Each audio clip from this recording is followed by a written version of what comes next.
اور جب میں نے حواریوں کی طرف حکم بھیجا کہ مجھ پر اور میرے پیغمبر پر ایمان لاؤ، وہ کہنے لگے کہ پروردگار، ہم ایمان لائے، تو شاہد رہی ہو کہ ہم فرما بردار ہیں۔ وہ قصہ بھی یاد کرو جب حواریوں نے کہا کہ اے عیسیٰ ابن مریم،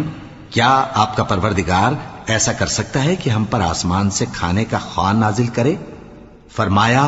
اگر ایمان رکھتے ہو تو اللہ سے ڈرو۔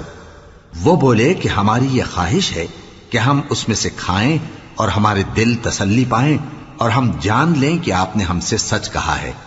اور ہم اس خوان کے نزول پر گواہ رہیں۔ تب عیسیٰ ابن مریم نے دعا کی کہ اے ہمارے پروردگار، ہم پر آسمان سے خوان نازل فرما کہ ہمارے لیے وہ دن عید قرار پائے، یعنی ہمارے اگلوں اور پچھلوں سب کے لیے،